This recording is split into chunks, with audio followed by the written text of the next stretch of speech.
Celia. Hi. We're going to get Rich in person, not on his bicycle this time, which is great. Watch or share with other.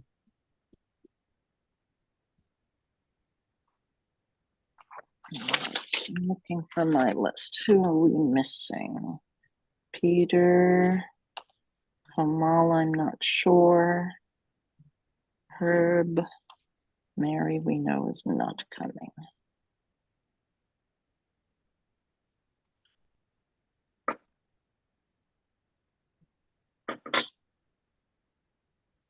Celia, my apologies to you for having completely missed that you had sent the minutes already. Right Okay. over my head, but thank you. Hi, Peter. You're welcome. Okay, so let's give it a minute to see if either Kamal or Herb will join us. I was looking for, I had the presence of mind tonight to bring my computer with me up to the room where I'm Zooming so I could open up all the different bylaw documents we have. But I realized I'm missing one.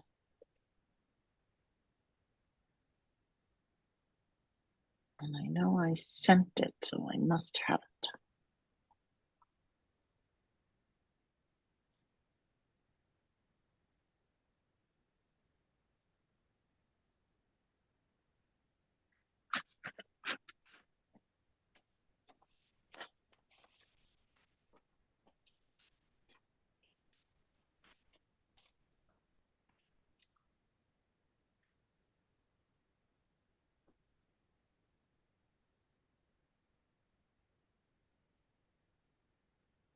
Getting someone.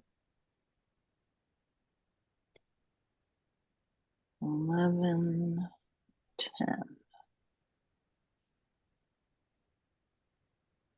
Here we are.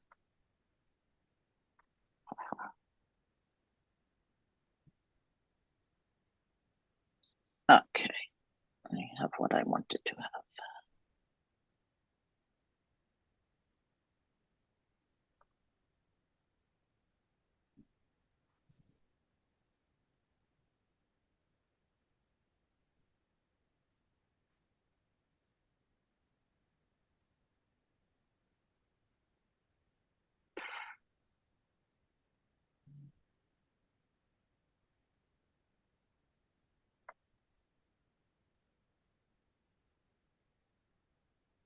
Okay, thank you for standing by. I guess Herb will join us as he is able to, and perhaps Kamal as well. Because anybody who was here for our last meeting knows I tried hard to get us done quickly and not make it to 10 o'clock at night, which is late for many of us. Oh, hi, Herb. So tonight, especially because we have on the agenda a bunch of stuff, but mainly that we want to get our bylaws covered. I pared the agenda way back. If there's anything else that we do need to talk about, I'm going to be limiting comments, discussion to just, a couple minutes. I even brought enough devices up here that I can run a stopwatch because we just got to make some progress here. Agenda is over here. Consent calendar. We've all received the minutes. Some of us received it but didn't realize it. I hope you've had a chance to take a look. We've also received a treasurer's report from Kamal, and we also received a BAIP report. Does anybody have anything that they wish to have corrected, amended, adjusted to any of those documents? This is Ginger. I don't think that I was at the last meeting. My name appears as being present. Okay. Okay. Okay, thank you. I would imagine, Ginger, that you would know best. Okay, so will somebody move to accept those 3 documents with the correction that Ginger suggests? So moved. Great, somebody please second. Second. Anybody opposed? Okay, consent calendar, check. Next on the agenda is treasurer replacement. Kamal sent me an email that said that she had told Cynthia that she would be finishing out her term, but not continuing on as co-treasurer. And we don't need to go into great length here. Gary and I have had a brief correspondence about the pros and cons of having the position be 2 people versus 1 person, especially in terms of checks and balances. The amount of work involved could increase if we would increase if we had only 1 treasurer. In December, we can discuss that in greater detail. And Gary, are you comfortable if I share what you sent to me on this topic? Why don't you go ahead? Yes. Okay. Yep. And we will have to give some thought to, are we keeping 1 person as treasurer or continuing our 2-person system? I think it's prudent, meanwhile, with the upcoming newsletter, to look for a new treasurer, make it known that we need a 2nd person, and then if in our discussion, oh, hi, Kamal. If in our discussion we determine that we're comfortable with 1 person doing the job, we can always thank that person and try to redeploy him or her. So are there any objections to publicizing our need for a co-treasurer in the winter issue of the newsletter? Could I just say Gary? 1 thing, which is it strikes me that actually we would be one of the great things about Kamal is that she's actually has a background in accounting and accounting programs and other kinds of things like that. And it would be nice if we could find somebody with similar kinds of skills for this process. At the moment, there's a lot of overlap between what I do and what she does, but what there's no overlap of is that she inputs all the stuff into the accounting programs that we use, and I'm not at this stage in my life wanting to learn all of those programs. So it's if we could find somebody who had an accounting background and has used some of those programs, it would be really helpful. Okay, Kamal, I may need to write to you to get some specifics about which programs you're using. Yeah, and then I'm happy to help with the search as well as, I think when I started, I got very good training from Sue Maderer, and so I'm happy to pass that on as well. Thank you. Yeah. Okay. Moving along. Next topic is honoring Cynthia. Amy, you wanted to speak about more information from Riverside Park, I think. Yes, I spoke at length to a woman who's kind of in charge of these kinds of things at Riverside Park.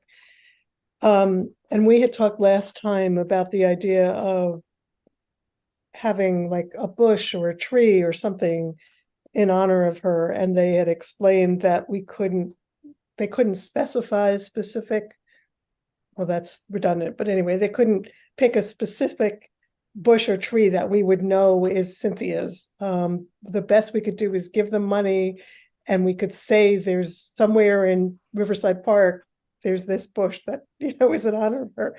And they said part of the reason is that these things die very easily. And so it's depressing and, they don't want to draw too much attention to that. The only other thing they suggested was if we were interested in getting a bench in her honor, they'd be willing to do a discount for us. It's normally $7,500. They would bring it down to $5,000. And they said they've already received, this was a few weeks ago, so it may be different now, but they had already received about $800 sent in Cynthia's honor from various people, and they would be happy to put that $800 toward the bench plus whatever we wanted to put in, and then we could do a fundraiser of some sort if we want to go that way. So I told them I'd come back to all of you and see what you thought, and they wouldn't want the discount number widely broadcasted, but they do. They said we could do it in a certain way, so we could just say we only need $500 to make our goal or whatever. So that's where we left it. Okay, so do we want to decide tonight that this is something we want to pursue and make it known in the December newsletter? Any thoughts? I think we should do it. It's a way to commemorate her and in a permanent way. I should also say that we have a fairly sizable balance in our account right now, and if we had to use 2,000 of it for towards the bench and then try to do the rest in individual contributions, I think we could afford to do that. Any other thoughts from the board? I would support what Gary just said. Okay, Herb, Rich, go ahead. So, two thoughts. One is, if we were to raise money but not get to the goal, what would happen? And the second is, as a block association, part of this conversation is to talk about our mission. But, to the extent that we have funds and we've raised it from neighbors, what are the bounds of what we can and can't do with that funding? And is getting a bench in Riverside Park part of our mission and part of what we're allowed to use the funds for, or is that something that's ancillary to what the block association is for? And I think doing a fundraiser is fine because it's not using our contributors' money for a purpose. It's very explicit of what we're doing and where the money's going. I do raise the question though of whether it's our prerogative to spend that money in something that's not directly tied to the block. Right. It's a good question to raise, Rich, and it came up once before years ago. We were trying to raise money for the, I think they're called the Bishop's Crook street lights. We were going to see if we could at least do one, if not the whole neighborhood work. And we got a couple of contributions toward it, and not nearly enough. And we wound up just having that money in our treasury, and it wound up being used for other block association purposes. But I understand the point you're making, and I think it's valid. I mean, going to the extreme, like if her family and she had decided that she wants the contributions in her honor to go to the American Heart Association, I think if we were to make a de minimis contribution, it would be one thing, but a $2,000 contribution is pretty substantial. And even though, the American Heart Association or Name Your Cause is a great cause, it's not what we do. Right, but we also have done a similar project when Sherry Tredenari died. We did some fundraising and we contributed from our treasury as well for a bench in her name. Yeah, and again, I think fundraising is fine. I think contributing more than a de minimis amount for something that's not directly block association related is a question of whether it's appropriate. No.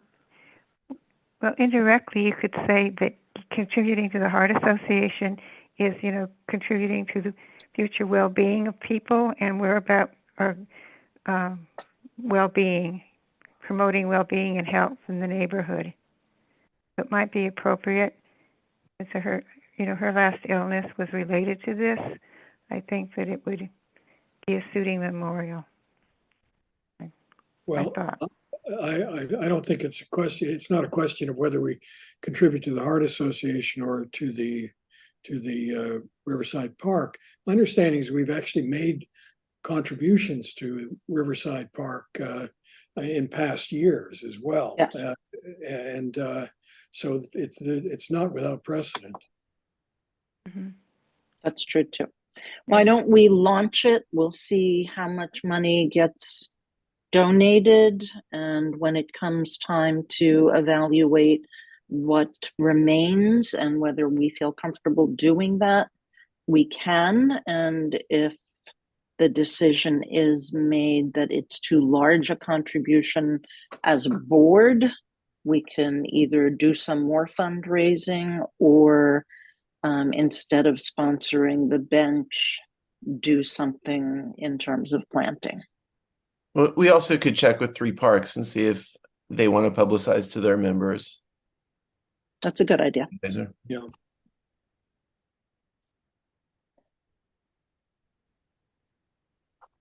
Okay, I can send them an email.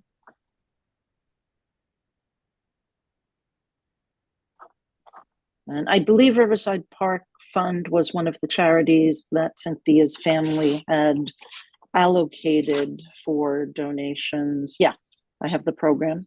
Cynthia's family requests that donations be made to the Riverside Park Conservancy. So we know that it is something that Cynthia's family would support. So let's see how the first round of requests for people to make those donations to the park go. And Amy, you can keep in touch with the park people and see what the number goes up to. And I'll publicize it to 3 Parks. I'll also send a note over to BAIP. I think Cynthia was involved in some of their activities as well. Celia, you get the BAIP report from Leilani, is that right? Yes. Okay, so I will email her. I also have the president in my email, so maybe I'll do both of them. Meanwhile, on the topic of Cynthia and how to honor her memory, we discussed last time the idea of a street renaming, and there was some negative response to that. There was some positive response to that. I decided that without committing us to doing anything, I would get in touch with Keith L.T. Wright, who was the one who mentioned it at her memorial, and see whether he's already launched that or is aware of anyone having launched that. So I emailed him a few days ago. Haven't heard anything back yet. I don't know if I'll hear anything back at all. And I was thinking about, so why is this sticking in my mind when there was significant discussion that seemed not so enthusiastic about it? Because it's, and I realized that for me, wanting to do it is in part because it falls in keeping with efforts that Cynthia had made. She was involved with when we did the Humphrey Bogart renaming. And although in, let's say, contemporary times, there are other ways, and we talked about, QR codes on buildings and things like that, it does seem to me to fall in line with something that would be satisfying to Cynthia. So as I said, I'm not committing us to anything, but I thought I would do a little research to see if anybody else has moved in that direction. So we'll see what happens with that. Next agenda item is posting the meeting agenda at the website. We had a request that in addition to posting the recordings of the meetings at our website, why not post the agenda of the upcoming meetings at the website? I think it's a sound idea, but wanted to get the board consensus before we take action. Any comments, any thoughts?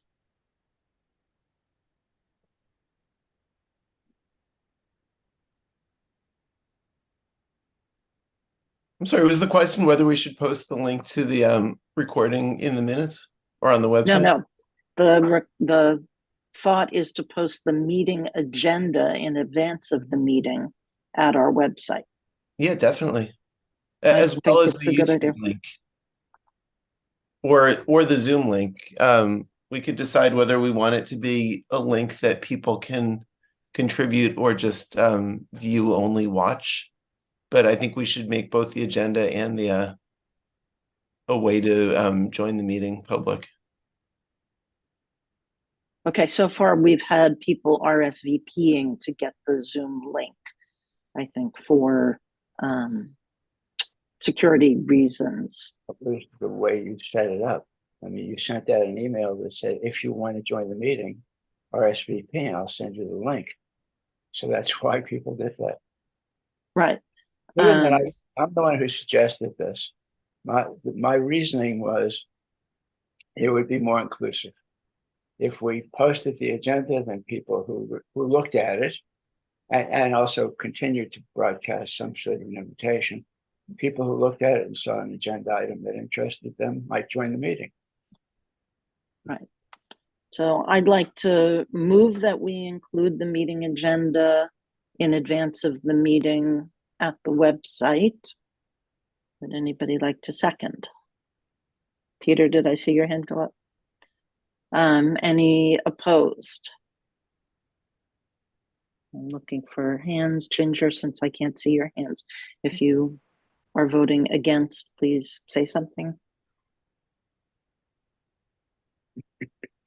Okay, so moved. We will start posting the agenda at the website.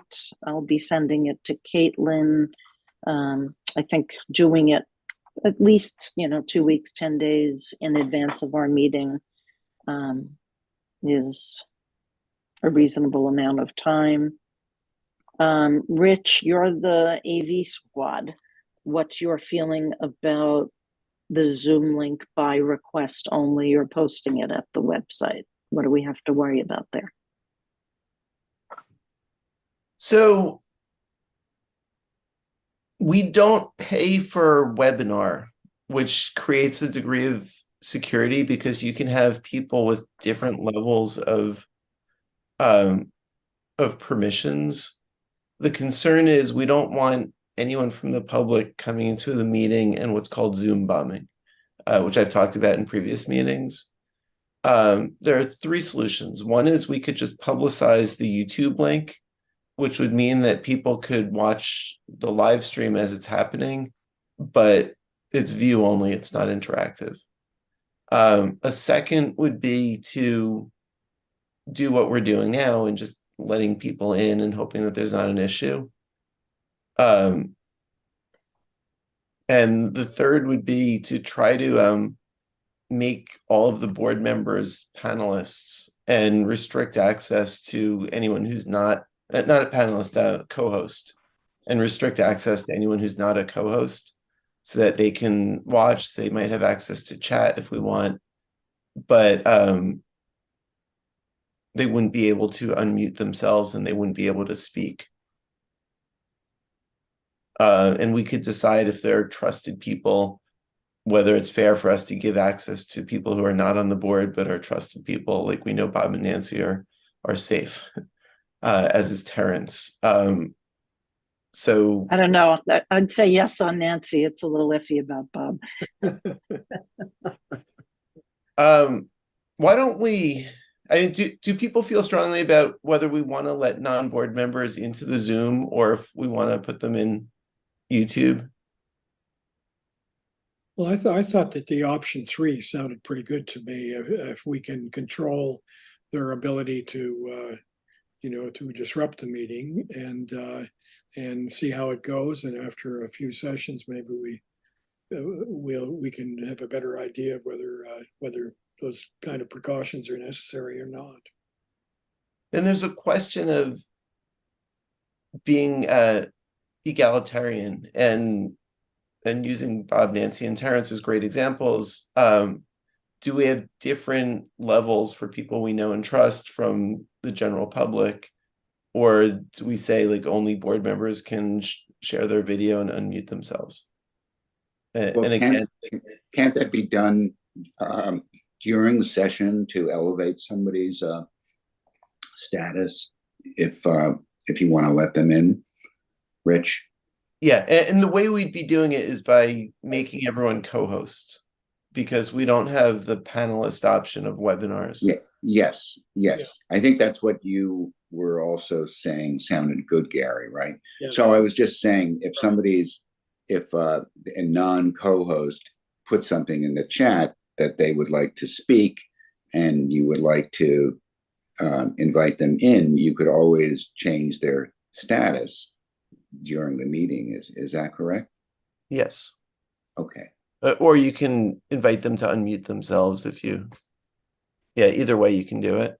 I'd Okay. want help so I'm not like playing traffic cop all night. Sensible. I make comparisons to how we used to do things in person when we met in person. And our meetings have always been entirely open to the public. So any level of security that we put in a Zoom meeting is more than we had when anybody could just show up for the board meetings. And With the exception that people in Tasmania could not attend the board meetings in person. It's true. But if somebody showed up in person for the meeting, they also could be permitted to speak. And how could we stop them from speaking if they were really intent on doing so? Well, but to address Rich's concern about Tasmanians, if we make it open, can we turn them off? I mean, I think Peter was at the right level. If they join and we have to permit them to speak, right? That's one way. If everyone comes in and can speak, do we have a way of turning them off if they are Tasmanian, I'll say? Yeah, it gets to security functions, and I don't know that we want to spend the time now delving into it, but Agree. you can there are ways of locking down the meeting and making it so people can't rename themselves, because one thing people will do is they'll say like, oh, that Gary Hack is talking a lot, I'm going to rename myself as Gary Hack. Then they start making a lot of noise or shouting obscenities, and we go to remove Gary Hack from the meeting. They change their name to Peter Frischoff. We kick the real Gary Hack off.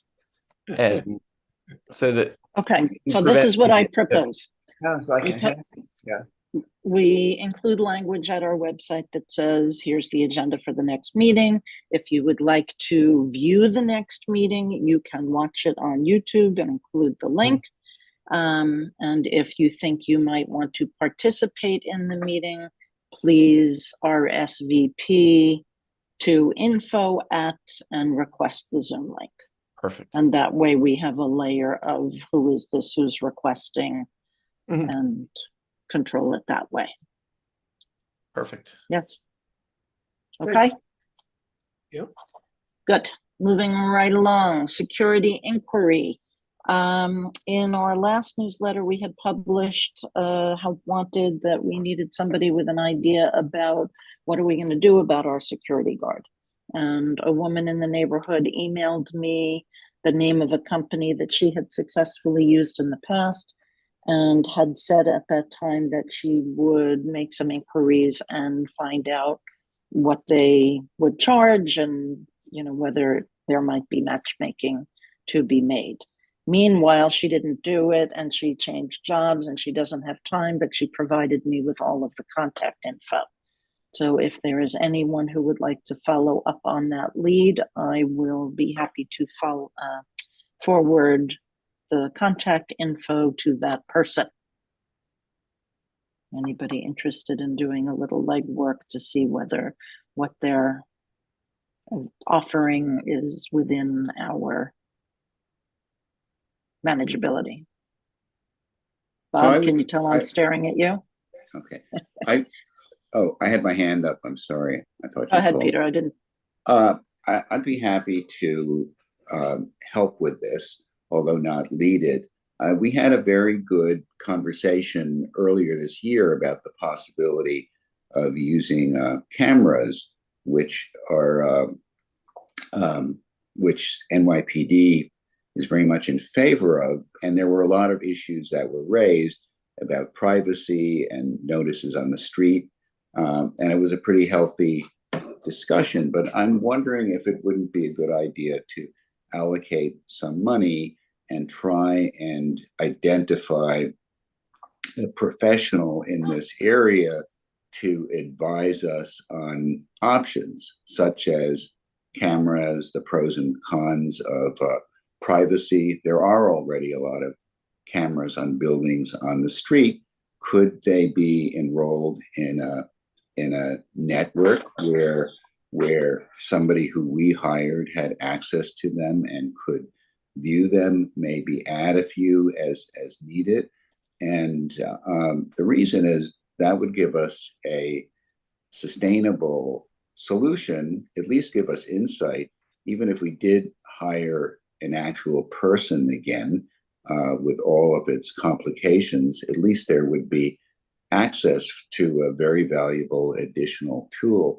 So I would suggest that if we could identify a firm that has done this for many other blocks in the city, that would be worth spending some money on. So Peter, I'm going to cut you off right there just because we don't want to make this into a Okay. lengthy All right. agenda item.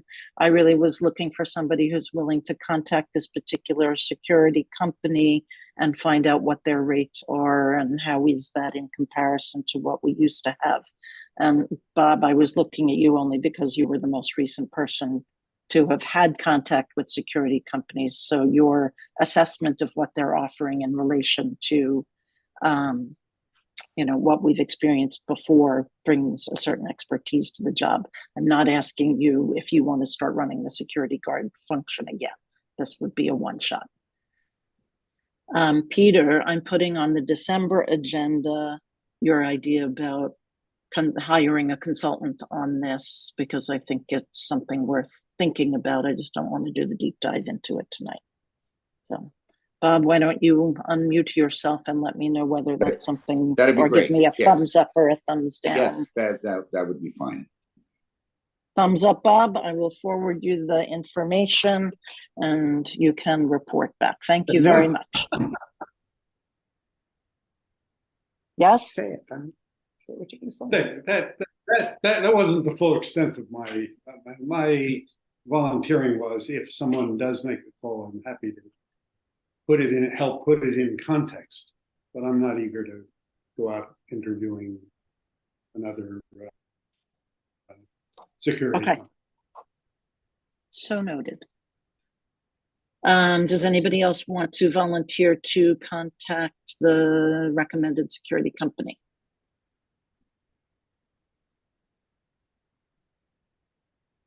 I can do that if you wish.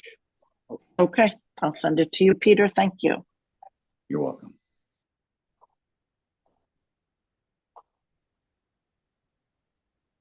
Okay. Last item before we get to the bylaws. Gary, do you want to just give a brief update of where we stand on the copyright issue? Well, after a silence of a couple of months, the companies from Germany and Canada who are supposedly pursuing this as in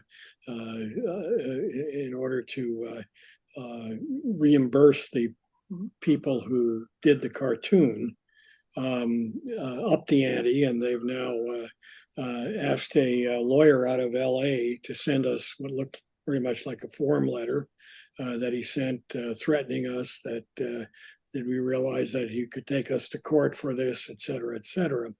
In his letter, he also said in the introduction to it, if you are a non-commercial enterprise and there is no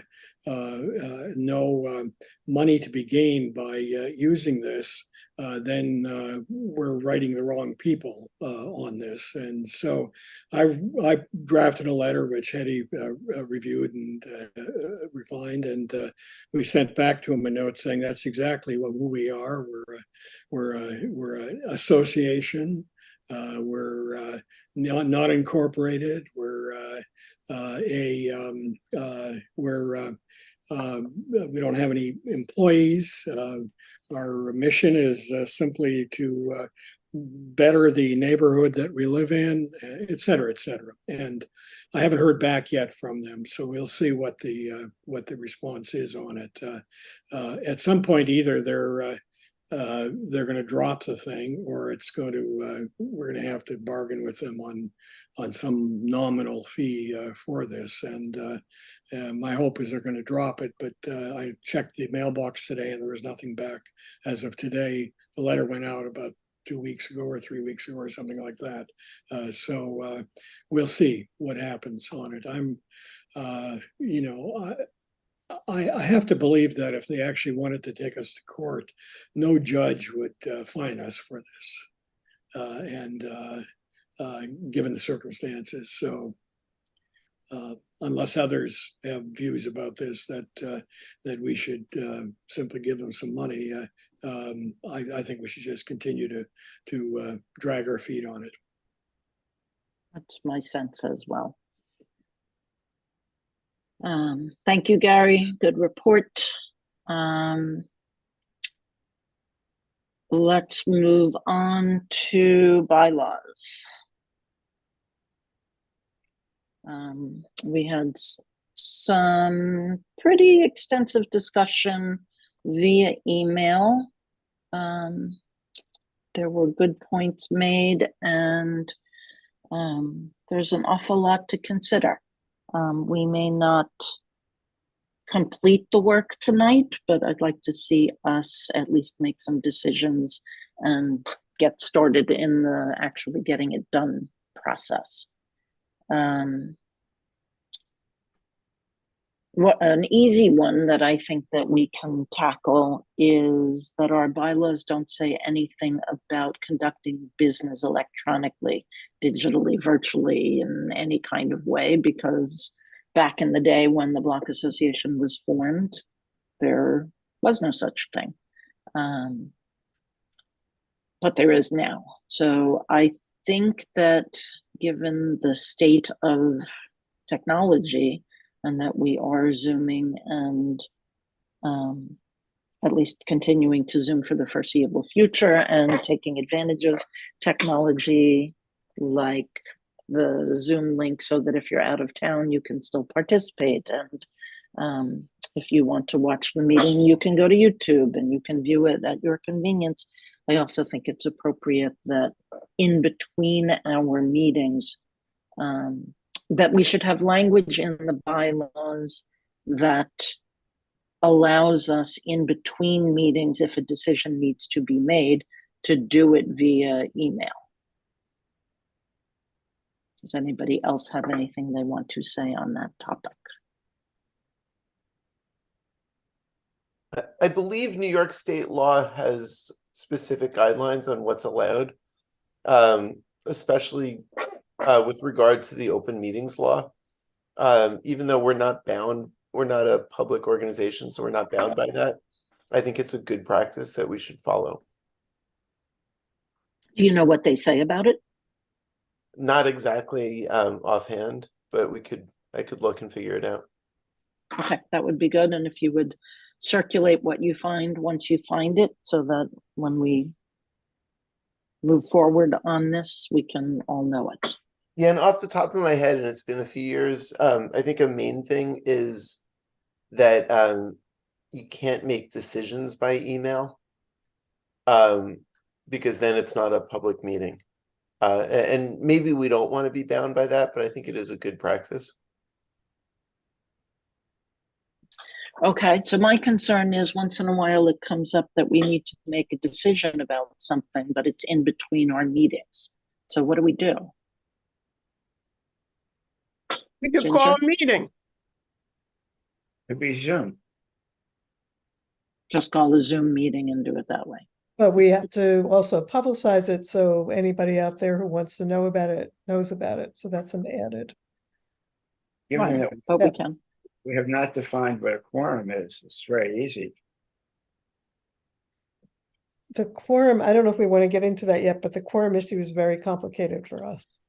Because the quorum has to do with who's a member, and then we have to decide, and this is one of our very important topics to talk about. We have to decide whether a member is someone who lives within the boundaries of the organization, or is a member somebody who's who's a current financial contributor. Ginger, you had something you wanted to say? Yes, just going back to calling a meeting between meetings. Usually it's it can be called a special meeting, and it can be called, I have some language for it on the Constitution and Bylaws booklet that I have. And then, such language is, must give notice by 3 days. You set it up that way. And I think in one of these, I don't remember now, of those extra bylaws that we got copies of, someone did have something in there about that you can vote in these special meetings too. So all of that has to be could be put into a section under meetings. So we would just have to decide on having a special meeting, give it several Right. days notice, Right. send And this out one an says email so people know Right. about it. ahead of time, and then explain if you can vote or not in it, so that people know when they're in the meeting that it's going to be okay to vote. And in this one, it says that it's called by the board, by the president, or it says by the corresponding secretary. So you can determine who can call these meetings. Someone could call it, not just the president, but a second person that could call it. Got it. Okay, good to know. Something like that. Something like And that. just going back to what Herb said, the quorum issue there would have to be a quorum of the board for those meetings. But the quorum issue for membership only comes up in the annual meeting.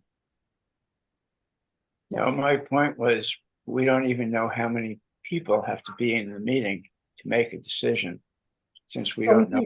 There's, in our bylaws, it says something about a quorum of a certain number of people of the And board. of officers. It's not defined. That's not a definition. It's interesting in the, I just browsed through quickly the 104 bylaws that were sent just a day or so to us. And actually they have rewritten them, but apparently, and there are actually some interesting ideas in it. They actually require a 10% quorum, but they also say that a special meeting can be called without that. So a 10% quorum, I think we talked about that the last time. I don't think we can get a 10% quorum, can we? If we have, so that's one issue. The second issue is we don't have any way we're not tracking how many members we have right now, as best I can judge. We haven't defined a member. Well, it's the zero issue that we have problem. We don't know who a member is, and everything else that follows. You're absolutely right. In general, what we have is households that are members, and rather than individuals. Sometimes people living alone are members as well. But when the checks come in, more often than not, there are two people's name on them.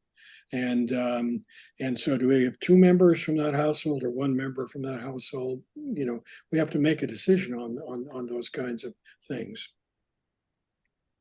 Yeah, That's what we're hoping to make some headway on this evening. Even saying that, we record all the money that's coming in by individuals, but I don't think anybody does an audit as to how many people have actually paid $140 and how many have paid less.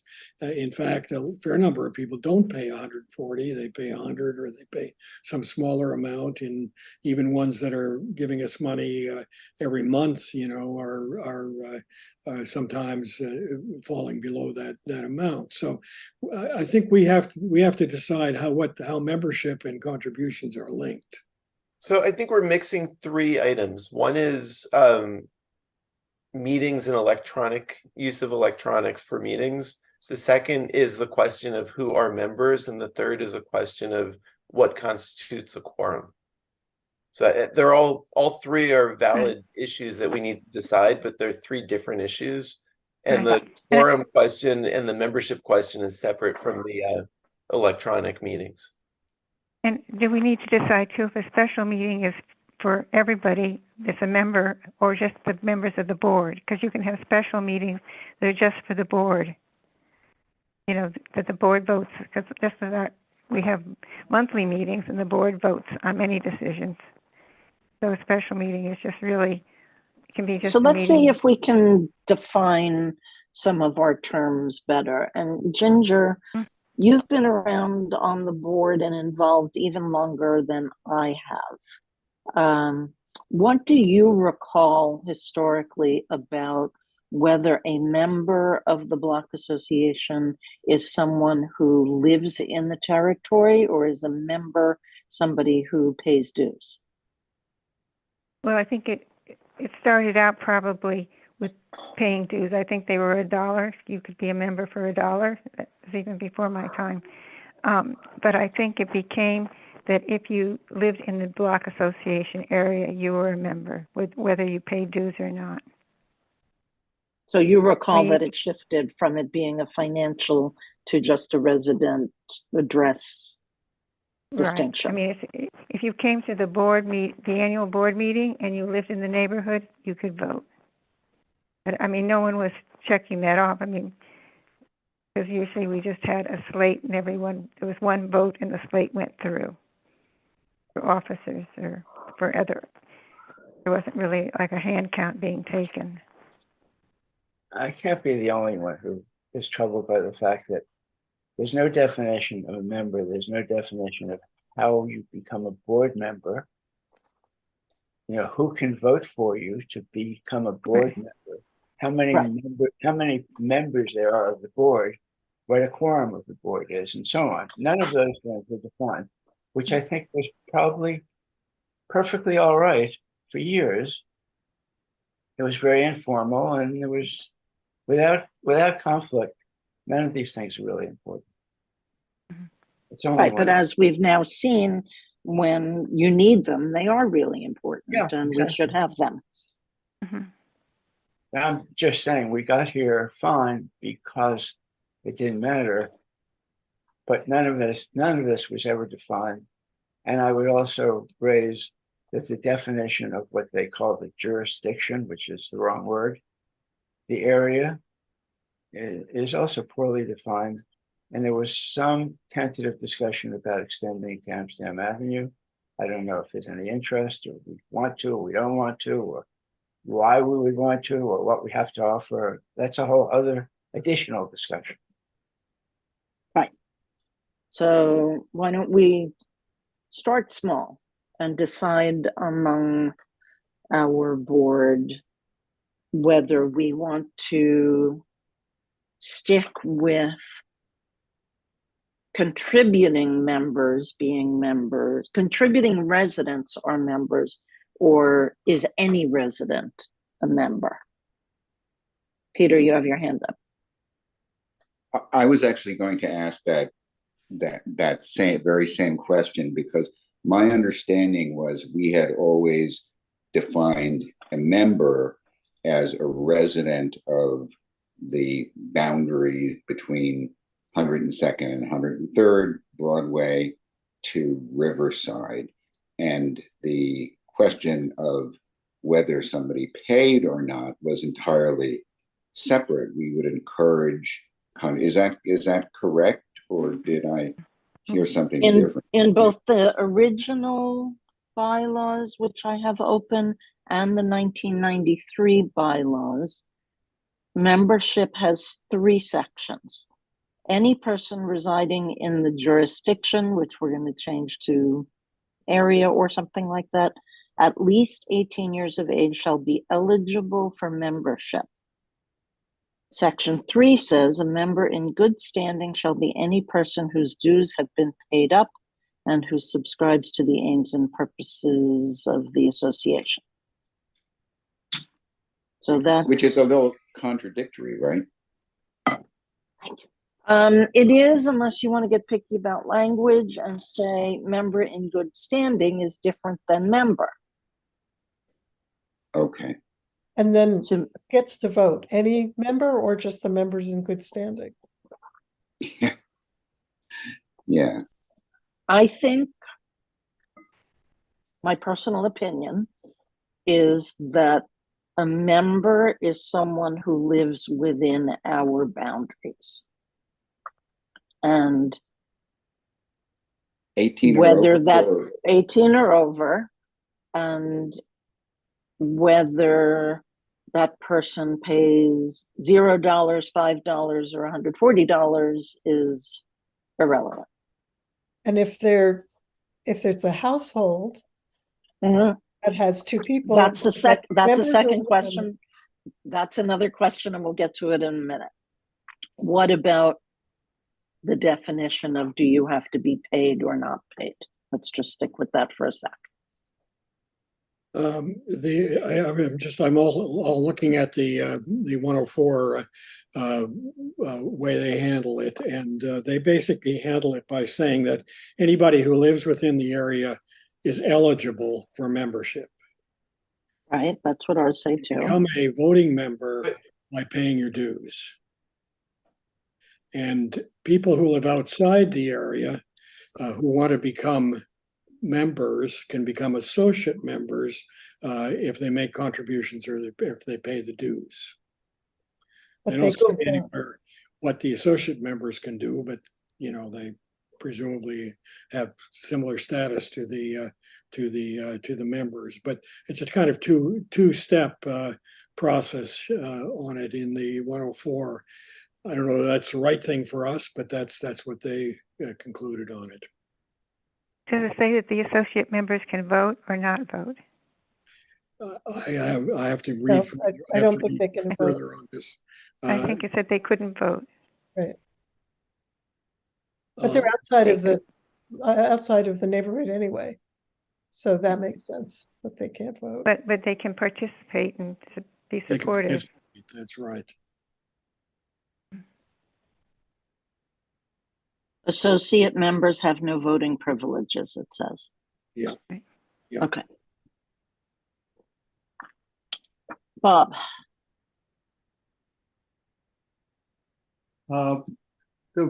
In practice, at least for the last 10 years, there's the phrase in the current bylaws that says, and have paid their dues. There have not.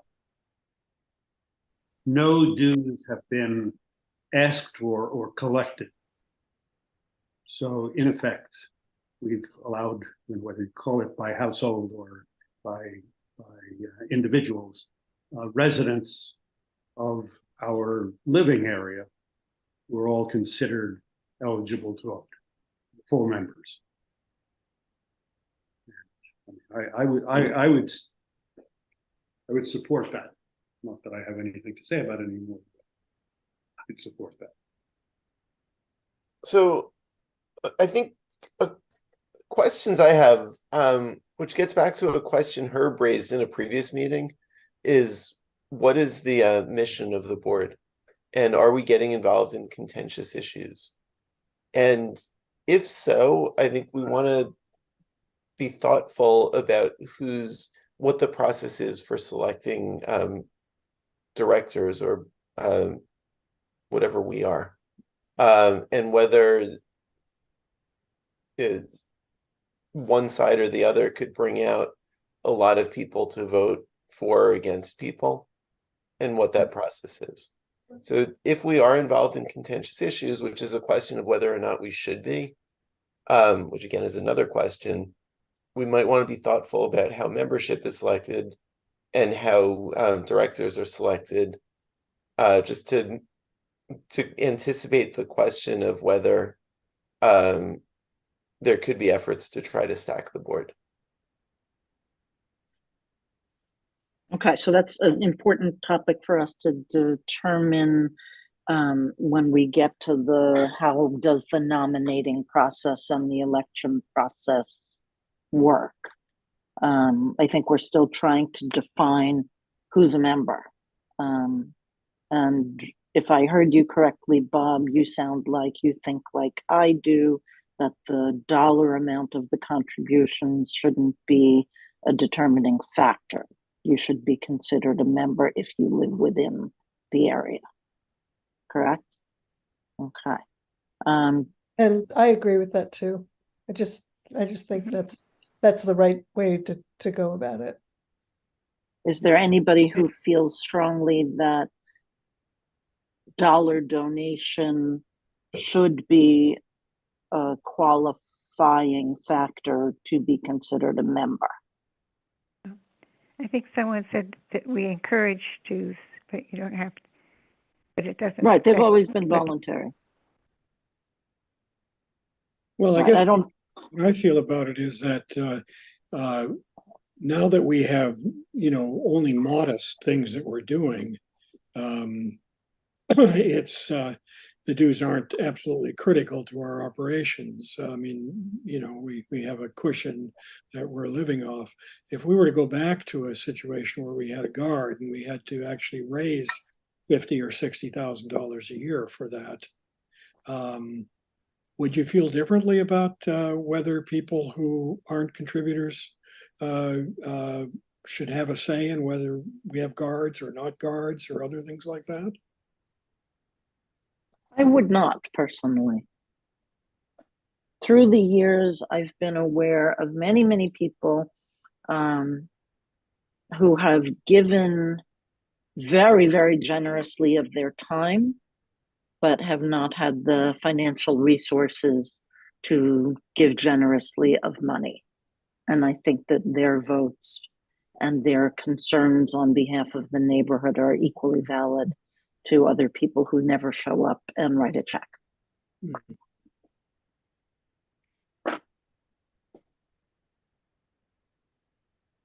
So can we agree that a member of the Block Association is someone who lives either on West 102nd or West 103rd Street between Broadway and Riverside, or on West End Avenue?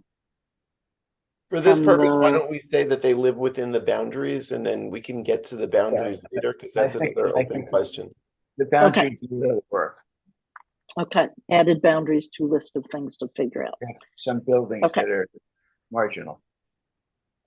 Okay, so members are residents. When it comes to voting, is a member a household or is a member an individual? Well, if we don't make reference to any dues, they can be any individual who lives in the area.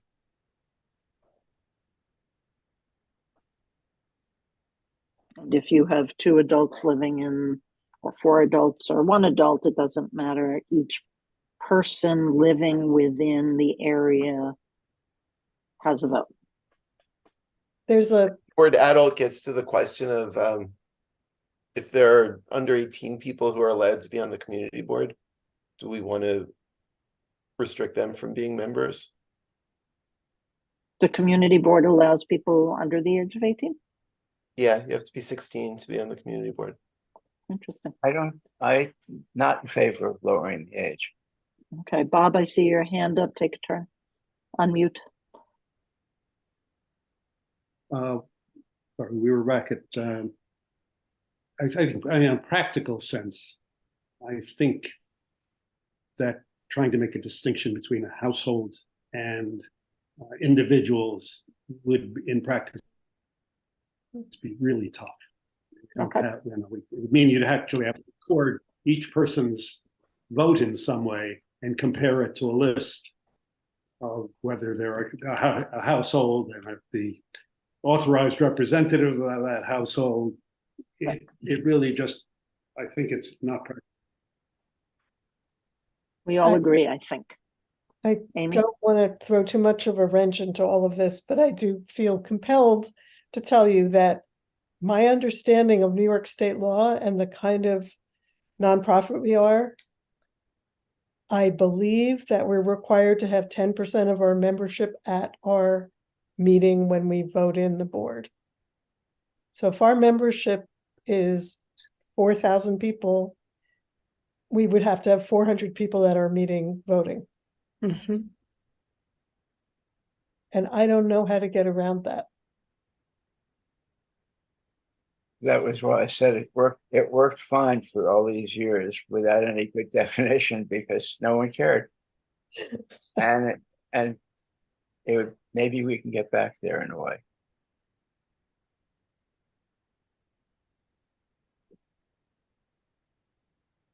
I'm thinking that we can do something about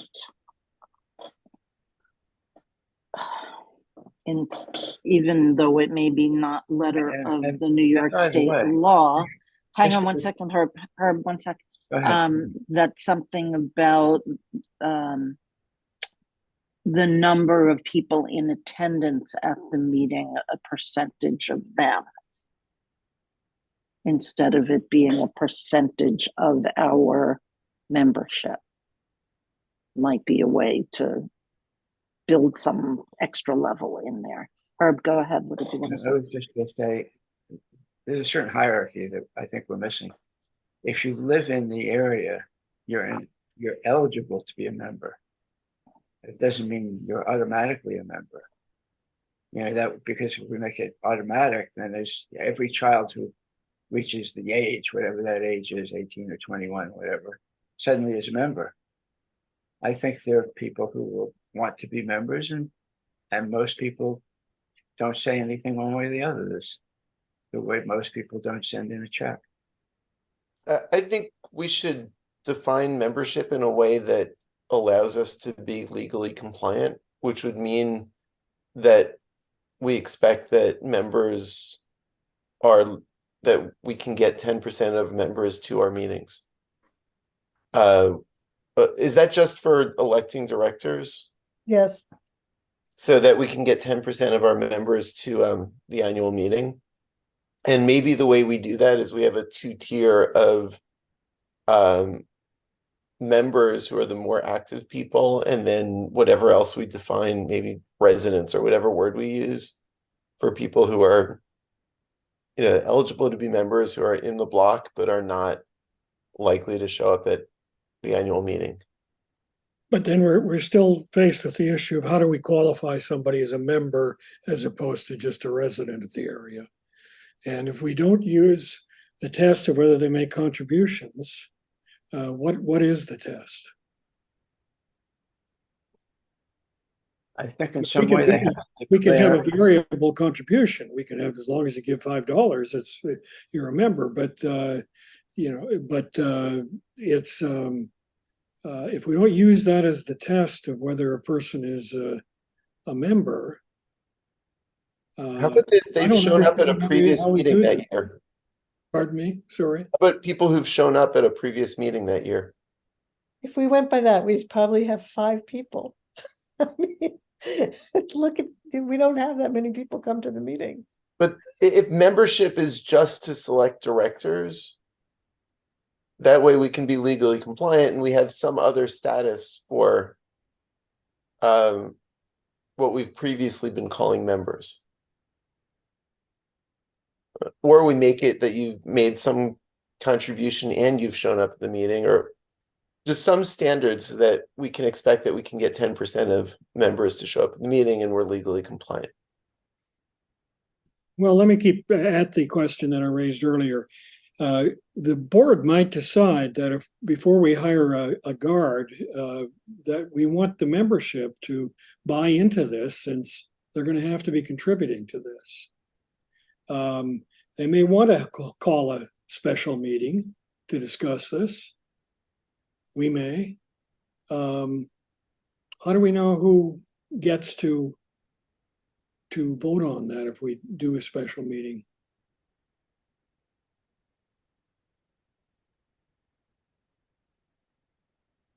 That's part of why I lean toward not having a test, because any test that we apply will in some way or another be exclusive.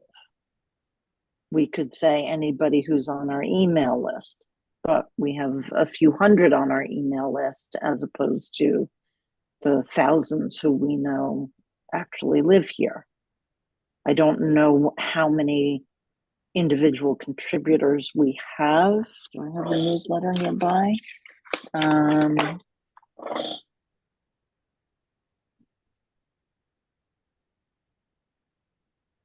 Well, it's quite a bit, it's quite a bit fewer than that. My guess is, and I mean, I've been recording the things that come in for about 5 months now, so it's not everybody, but in the biggest month,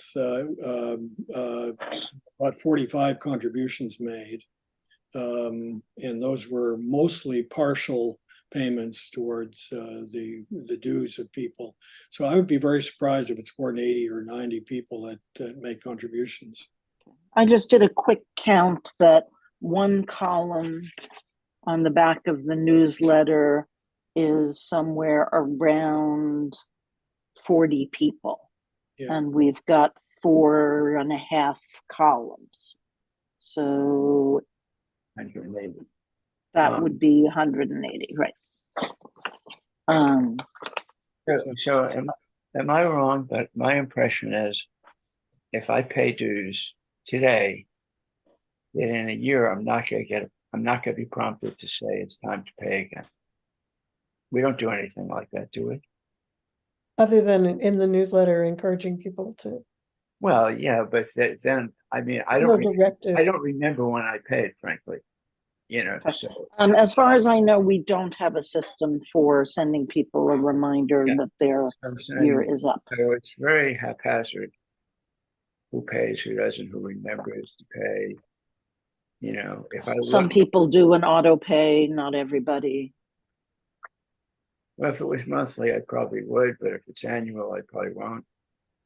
So maybe that's something we can ask our new treasurer to implement, our new co-treasurer with Gary, a system so that when the year is up, an email or a postcard or something like that goes out. Go ahead, Rich. There are also building memberships. So, yeah, right, those go out annually.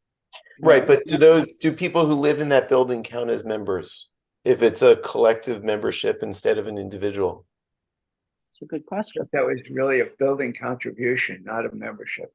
I mean, Yeah, but if it's a small building, then I mean it's one and the same. Even if it's a large co-op, the co-op only has money because the residents pay maintenance payments. Well, we only got one building payment over the last 6 months. So since we don't have guards, I think many of them have felt that, they feel differently about. And not all the buildings are co-ops. So I mean, no, of course not. The fact that a building contributes, I think, you can't translate that into the residents become members. And I think Gary's right. Probably the most interest for building is if there's security. I have a question about BAIP because I looked at their bylaws and they have no members. Right. And their board somehow gets elected each time. Is it just self-selecting? The board votes for itself? Does anyone know? It's the way most nonprofits work. You volunteer, and usually you're expected to contribute as a board member. And that's it. They have a maximum of 15. However, the number may be increased or decreased by amendment, but no decrease shall shorten the term of any incumbent director. And in no event shall the board consist of less than 3. And directors have to be at least 18. They have a complicated system of 2 classes, A and B. And I think they rotate out on a regular basis, like every couple of years?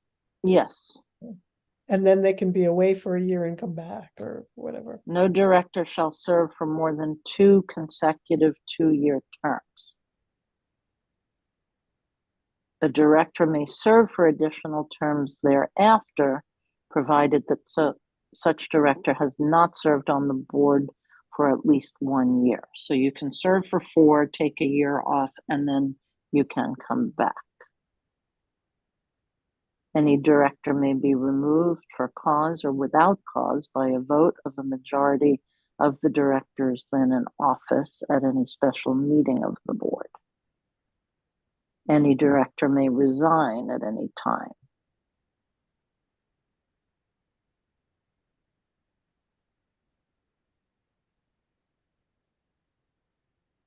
I'm looking for the language that talks about how that election takes place.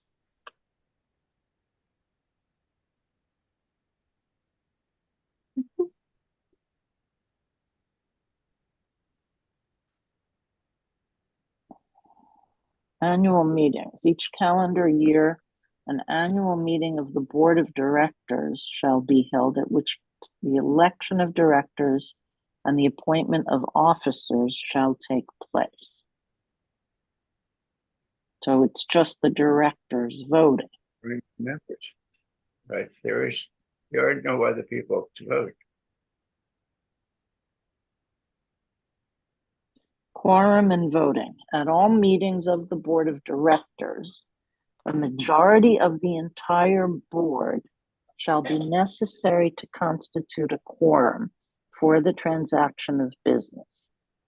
If a quorum shall not be present at any meeting of the Board of Directors, the directors present thereat may adjourn the meeting from time to time until a quorum shall be present.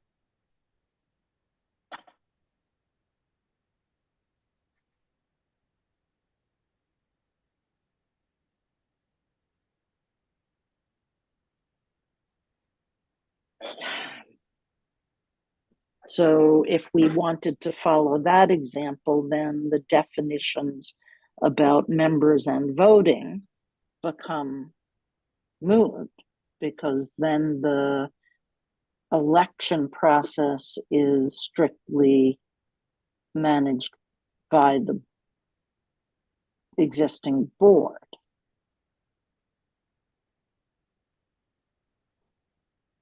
And then you have to birth this organization with the current board.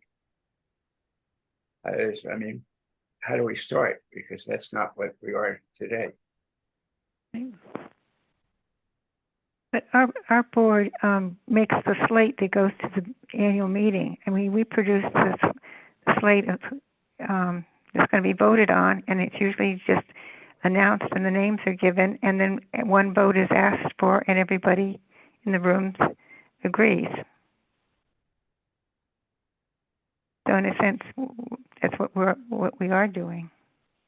Yeah, right, but the point yeah. is that we're doing it that way, even though that doesn't conform to what our bylaws dictate. I have a question, Letty. Go ahead. I don't know who talked to 104th Street, but they have I'm reading the 104th Street bylaws, and they have 10% of the members vote, and I'm wondering how they handle that. I can ask tomorrow. I wondered that too. Of course, they're a much smaller group because they're one block. Oh yeah, it's one block, but Yeah. still, do they go? They may go around, knock on doors. I mean, they might, take an active, actively gather the voting, or maybe they just ignore it. Right. It's hard to tell. Right.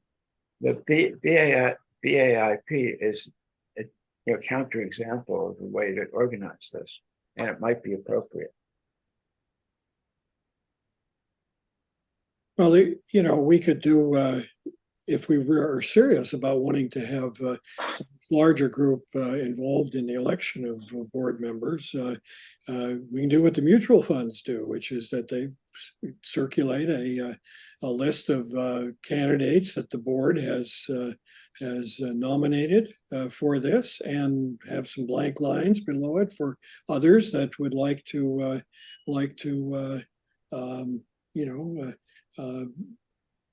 put their name Write up, in votes. Yeah. write in votes on it, and that way you can get a quorum, and you can actually get up to the 10% level. And they send out mailings. They still do that a bit. And you get an envelope that says, this is important, open it and vote. Most people throw them away. Yeah, but they get 10%. They have quorum requirements, most of them. Yeah, because they get the big guys. So because it's number of shares, it's not really number of people. So if we, I mean, just theoretically, if we did that, we would have to, or want to put something under every door and give people an option to do it on the internet somehow, electronically. I would Which in not be in theory favor. we could do in our March newsletter. And if we have our act together of, you know, who's going to be on that slate, we could then distribute it.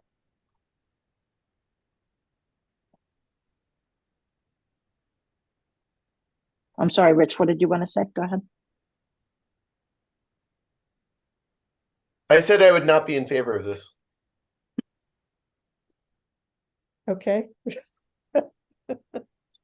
You would not be in favor of distributing it to every household in the neighborhood in order to boost the number of people voting? Yeah, in my mind, I think we want to, what I said before, I think we want to have a smaller number of what we define as members, which effectively would be some kind of super member of people who are in some way involved in the block association, so that we're not getting 4,000 people that we need to get 400 votes. What if we change the language so that a member in good standing is someone who has either paid in their a financial contribution of some amount, or an equivalent participation? Yeah, if you never show up at a meeting, you don't count. Right? Except if you've paid all your money. No, I'm saying maybe you can only vote if you come to at least one meeting a year or something like that. I think that's not enforceable. What? You would also have to have somebody who has the list of everybody who's come to a meeting and then comparing it against the who's voting. Well, on Zoom, that's very easy. Well, I think we could probably do what Hetty suggests. We could just simply say anyone who makes a financial contribution, leave the number out, no number minimum. $5 is fine if that's what people can afford to do, and we can also, on our own, say, our hope is that people could afford $140 a year, but we'd have no bottom line on it, and that or participates in the organization of activities in the area.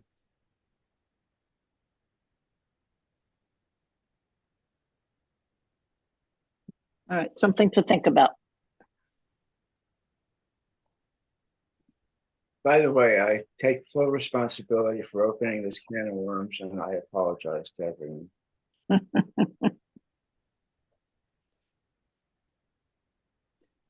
All right, we are getting close to 9:30. Why don't we talk for a minute about the purpose of the organization? What are we doing here anyway? I'm looking at the 1993 version. The purpose of the association shall be to promote such activities as will serve to make our community a better community in which to live, work, bring up children, play, and do business. The association is a nonpartisan, non-sectarian, non-profit, non-discriminatory working association of residents dedicated to this purpose.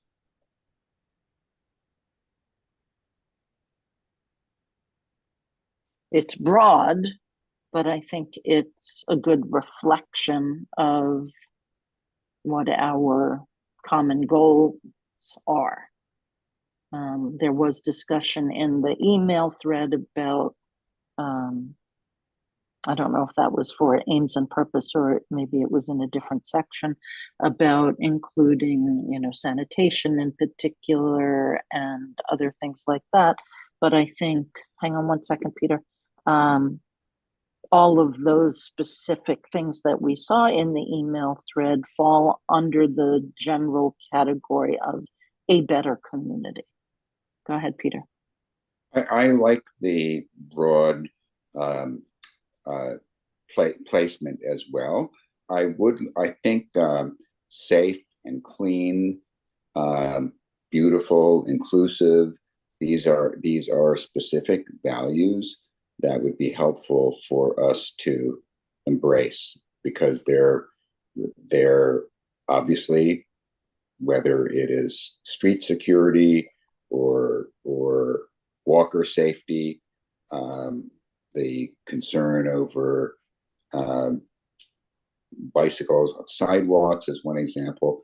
We're all worried about safety, and that's been something that's come up over and over again. Trash and cleanliness and street sweeping and all of that. That's an issue that I think we all care a lot about. And, you know, beauty, we do spring plantings. There are a lot of other elements to that we promote. I think if we can point and inclusion, of course, we have a lot of people of different ages and abilities, mobility in this area too. The more we can point to these things as core to our mission, I think that would be helpful. I'm for keeping it broad in broad strokes, and not say that means cameras versus security guards, for example. That's it for me. Mm-hmm. Maybe a good word too is maintenance.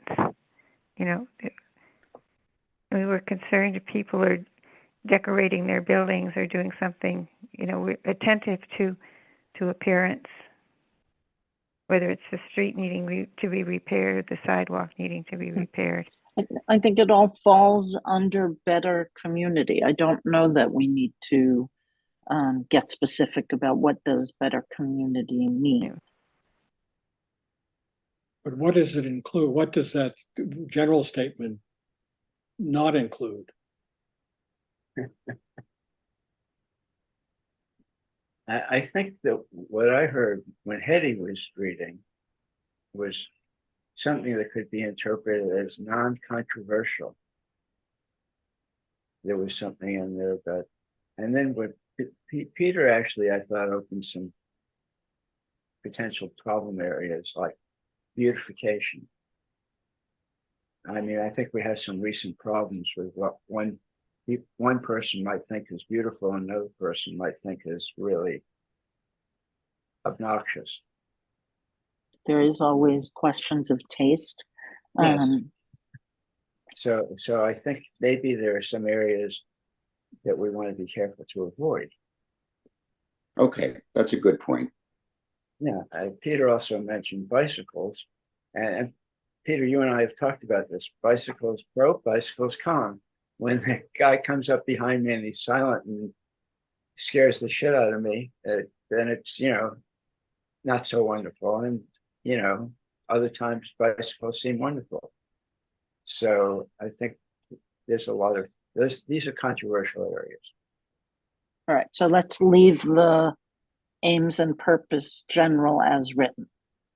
Well, why doesn't somebody take a cut at trying to augment that with some specifics? Because I think if it's just everything, we're going to have these kind of problems again of one group of people feeling that's something we shouldn't be doing anything about, another one thinking that we should be, and then the mission statement makes no contribution to help solve that. All right, I'm going to take a stab at that. Yeah. What I wonder is, and what we currently have is very subjective. Just the betterment of the block. I forget the exact words. I think it's a question of, is it something that could be interpreted to include anything, including the obvious controversy, or is it very narrowly defined to be only security, or whatever the narrow definition is? It says better community. No, I'm saying if And we were to could- reword it and make it very, so I think it's either going to be subjective of what is or is not included, or what is or is not betterment, or it's very narrowly defined. And so I don't think the exact words matter as much as the concept of, are we defining it narrowly, or are we allowing subjectivity of what is or is not betterment? I think the problem is what betterment looks like. I think everybody would agree that betterment is good and safe is good, and community events are good. But then when you get into the specifics of any one of those things, for instance, at our block fairs, everybody wants a block fair. Block fair is a great idea, but then when we start having live music, there are people who are not so excited about the live music. Is it a good thing? Is it a bad thing? And there's not going to be any possible way that we're going to write something that in practice will satisfy everyone all the time. That's exactly my point. And I'm curious about what Herb would say. I would imagine that Herb would not want a word like betterment, because that gets to subjectivity of, is an open street betterment or worsement? And I think betterment is exactly the kind of language we should be using. we should or should not. That we should be using, and we should not be getting in the middle. We should not be proponents for one side when there's disagreement. That was my point, that we should not be on, if there's some dissension in the community, that while the Block Association could take a role like mediation, trying to resolve it, that they shouldn't take a position on one side or the other. Even if it's my side, But you shouldn't get in the middle of something where we're on one side of it. You're ruling out any advocacy then. What if a group of people in the neighborhood want to get a better job cleaning up the streets every week when the street sweepers come, and that affects people who are parking cars? We should not get into those kind of things.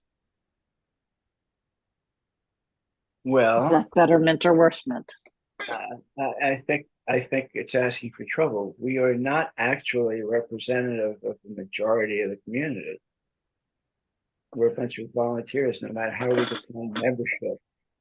And yes, I think we shouldn't get in the middle of it.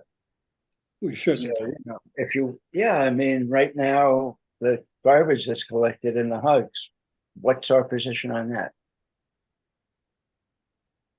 Well, I haven't heard I haven't heard anybody's opposition to it. They aren't even done, aren't even finished. Yeah, I know the supers in the NYCHA buildings, on the Broadway West End block, were told that they could put trash in the hugs, and they did.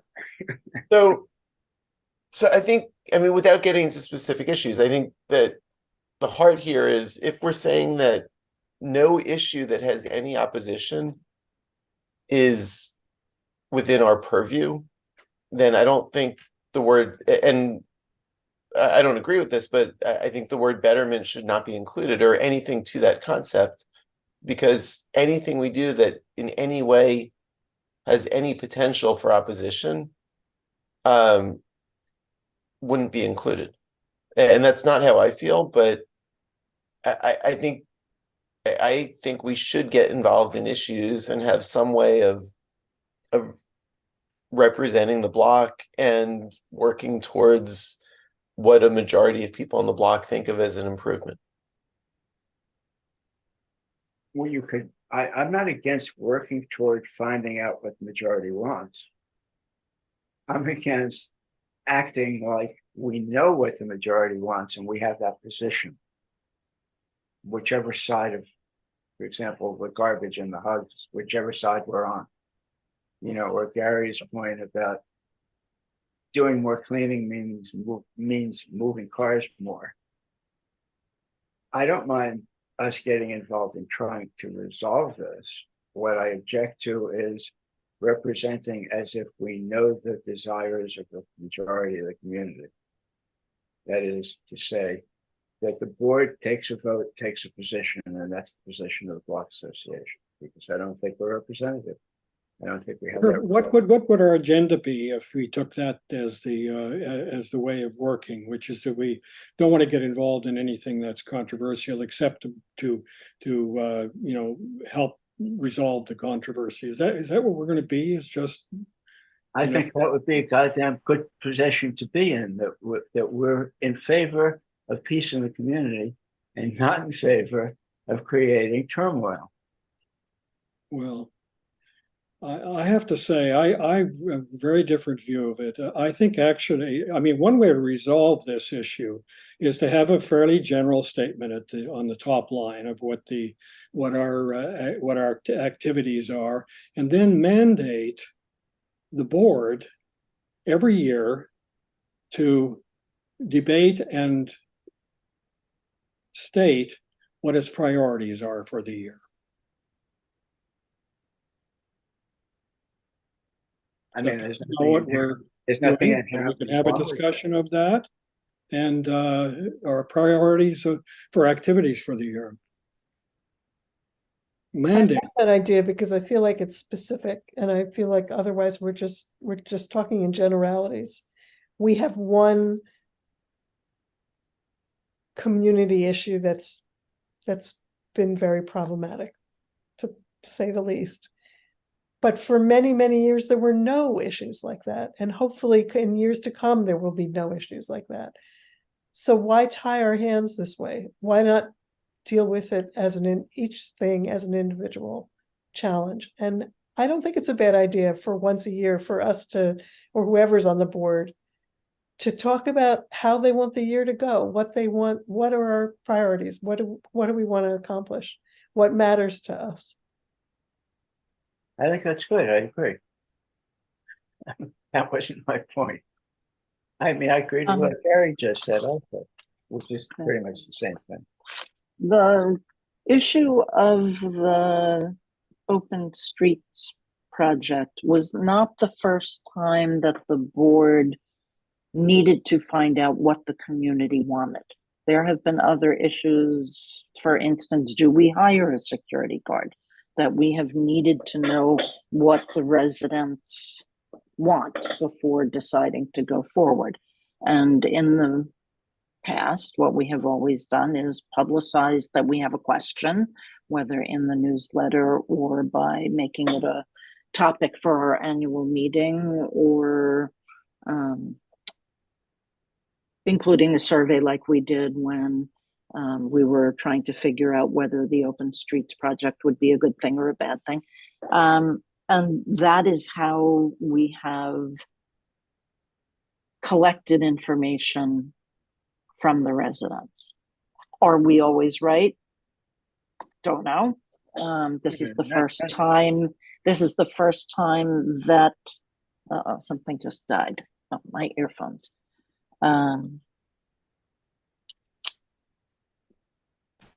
Can you hear me now? Yes, fine. It is unfortunate that the responses that we got to our effort to find out what the people who live here wanted did not accurately reflect what the people wanted. And to tell you the truth, we know that there were many people who were unhappy about the project, who are unhappy about the project, who weren't heard from the beginning. Who knows? Maybe there were people who are excited about it, who weren't heard from the beginning. I don't think that we can throw out our process because it didn't work out so well this time.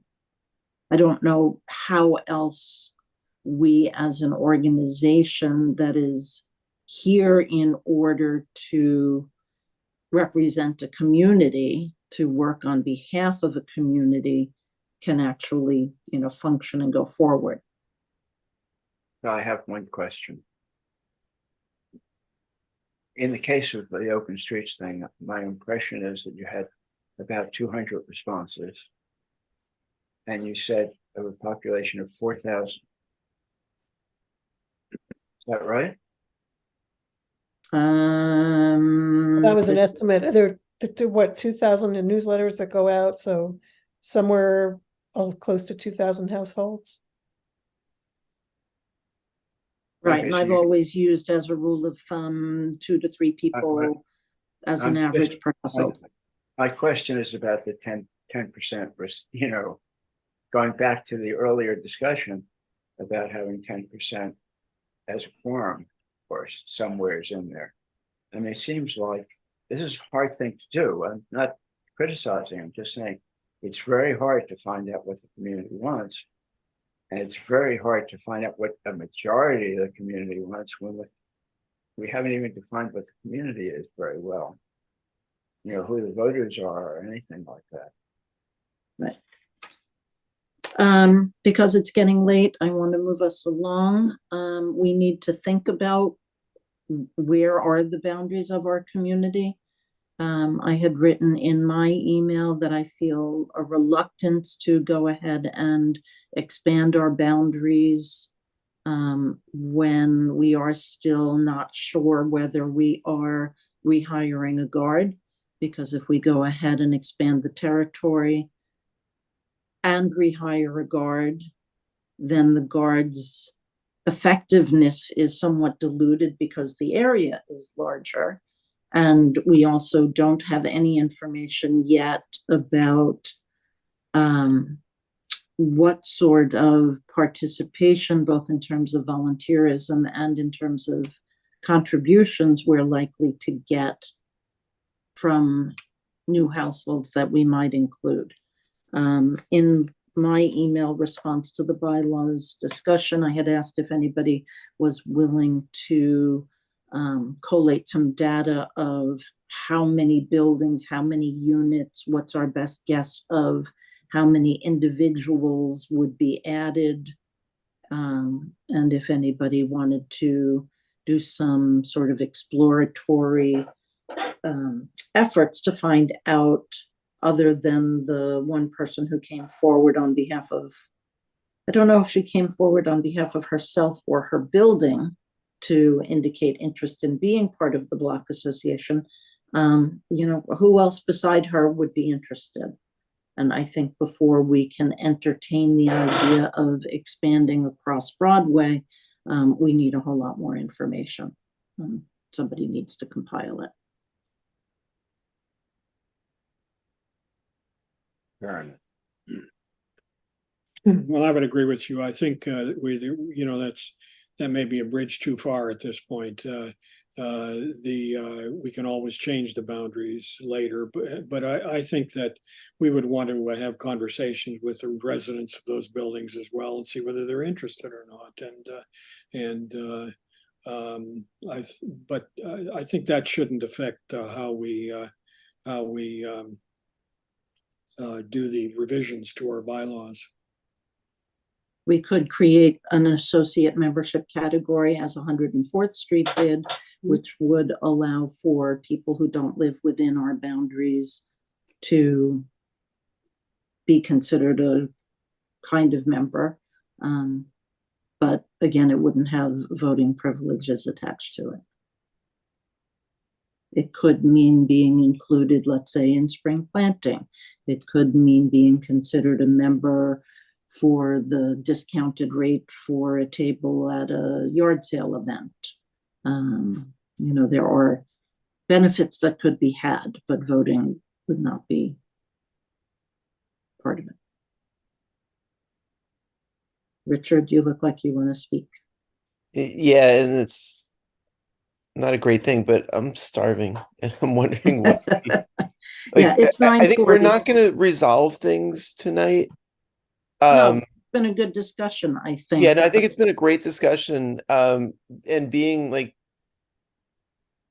the not bad news, but like being the pain in the ass in multiple ways of causing the board to reschedule for me, and I appreciate that. Thank you. And now being starving and wondering if we want to continue the meeting, and then also looking at next month and seeing that again I have a conflict on the second Tuesday.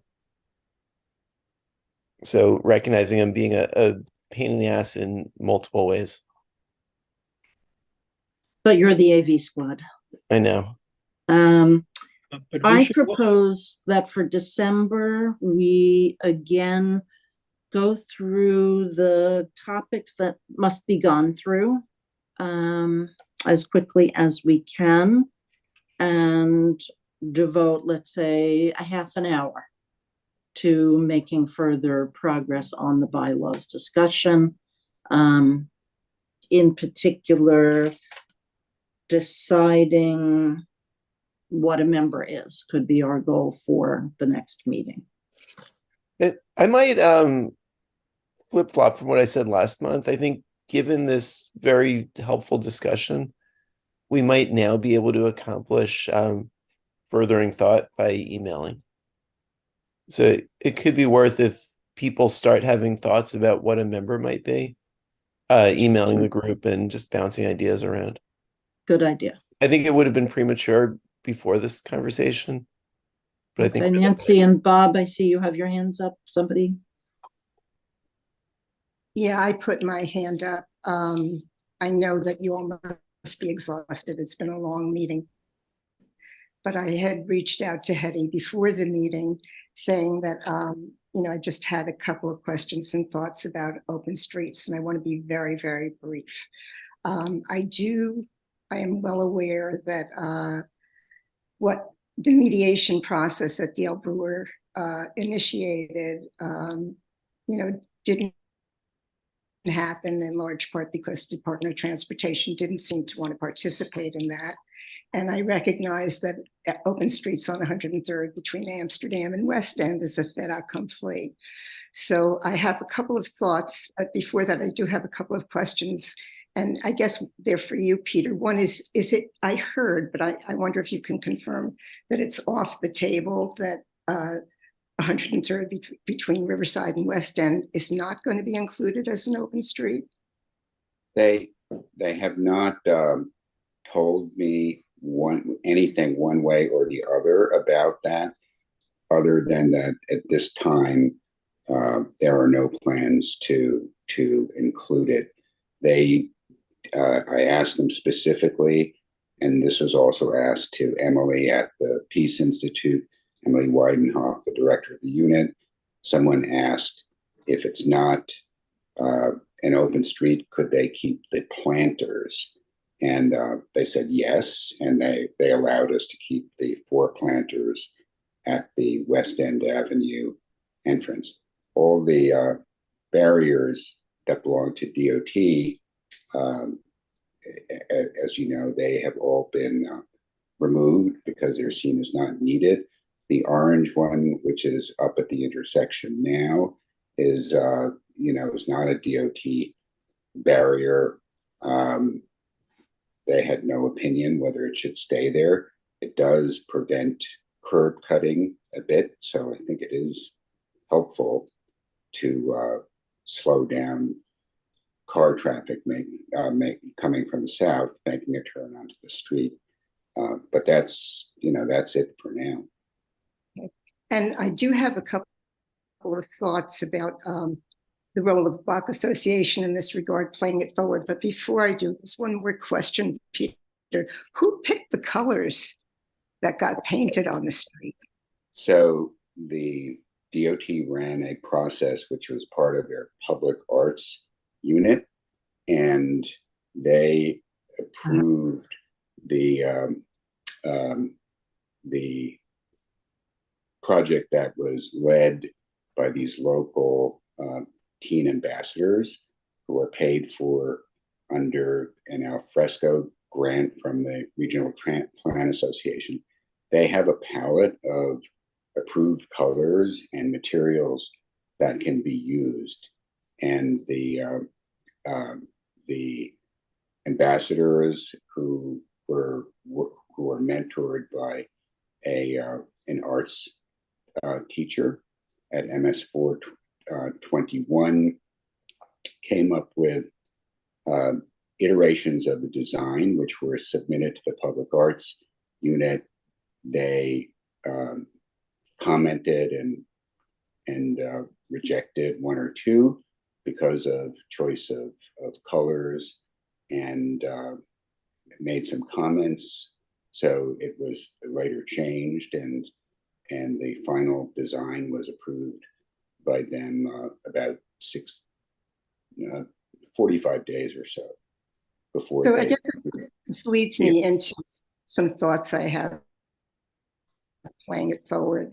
And one would be that that you, Peter, would have give a report to the Block Association board as a regular agenda item at every meeting, so that playing it forward, the Block Association membership, however it ends up being defined or as it's defined now, could know in advance that it's on the agenda. They can check in, and it would be your duty really to report in advance any plans that are coming up, what the approval process might be, and what kind of feedback, what the avenue would be for feedback before plans are finalized. I think it would really help to ease some of the tensions in the community if the Block Association played a role in terms of informing the community as a whole in advance of things happening, so that there's some time for feedback. I feel like that would really make a difference. I'm really interested in finding ways to lessen the palpable disharmony that's in the community right now. Another thought I have. Hang on, Nancy, hold your Yeah. thought for a second. I wanted to say something about your first thought. We've had the open streets on the agenda every single meeting for the last. The agenda is not posted, Hetty. It's Right, what but I'm we saying discussed to you, that, and you. No, listen to what I'm saying. Listen to what I'm saying. I'm saying make it a regular item that Peter would report on open streets, and it's a regular agenda item, and people playing it forward would know that it is, and so they can check in as they choose.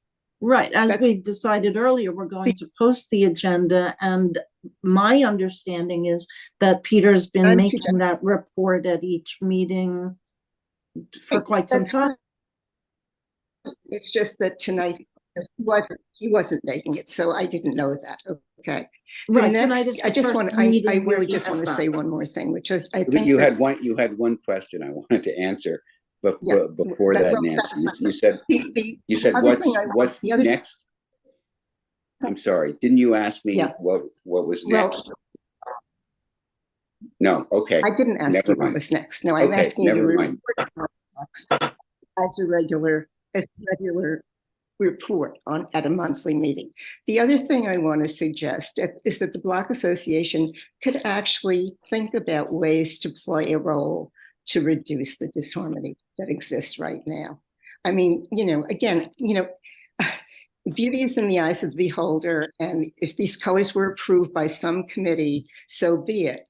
But I was talking to two women who live in public housing in the middle of the street where one of the hugs is, because I overheard them saying, "What is this?" And they really said it's very hard to walk out and see these colors facing them every day.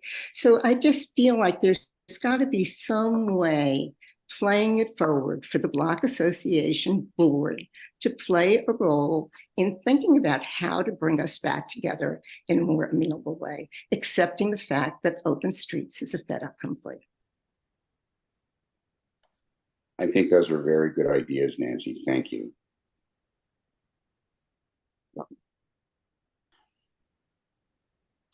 I'm thinking about what you just said. I'm thinking about how much of the Block Association's time and energy has been spent on trying to find a way to reduce the tension and find some compromise position. I don't think any of us would say we've done so much we're not doing anymore. That's sort of contrary to the betterment of the neighborhood, and nobody would want to do that. The idea of posting the agenda, for instance, we think is a good one, and we're going to do that. As you come up with more specific things that you think we can do, I would be happy to hear them and implement them as possible. I'll give it some thought. Right. I see Rich has turned into an inanimate object because he's so hungry. So He's so hungry. All right, we're going to conclude. I am still here, but my family's eating without me now. Oh, Let me that's just Oh. determine, is our next meeting going to be the Tuesday? Yeah, we need Is to it gonna talk be about that. Wednesday? What are we going to do? You can't be free the Tuesday, Rich? I That's- have that week. I'm free Monday and Wednesday. I'm not free on Tuesday. it's Wednesday, December 13th. I could make that. Let's see. Fine with me. All right, so the 13th. I can do the 13th. Fine. Okay, I'll check with Mary. We'll have to Right. send out another email. I'm okay on that date. Yeah. Celia? I don't know. Okay, let us know when you know, so that your valuable service as our secretary will hang in the balance. I think I'm available on that date. Shall we wait for you to confirm that? No, just proceed, please. Okay. Herb, did I hear you say whether you could on the 13th? I didn't say anything, but I'm available. Okay. Peter, you said yes. Ginger? Yes. Okay. So did I miss anybody? Amy? Amy said yes. Okay, I'm gonna check with Mary. Once I hear from her, I will send an email letting you know. I don't want to exclude her again if we can avoid it. And then Amy, you'll need to send out another email letting our email customers know. We can put it in the newsletter, although I don't know how many people will see it in time, but we can try. I think if we get in the habit of driving people in the newsletter to the website for information like this, that may change a bit, it would also be helpful. Right. Okay. Anything more before Peter turns into a starving pumpkin? I'm sorry, No, before that was Peter turns Rick. into a starving pumpkin. I already did. Too late. Thank you all for your very thoughtful comments and contributions. I think we had a very productive and even-tempered discussion, which I think helps us move toward that goal of peace in the community. Thank you very much. Thank you, Yeah. Hetty. Yeah, Thank you. thank you, Hetty. Thank you. Happy Good night. Thanksgiving. Enjoy your day, however you choose to spend it. Thank you so much. Good night, all. Good night.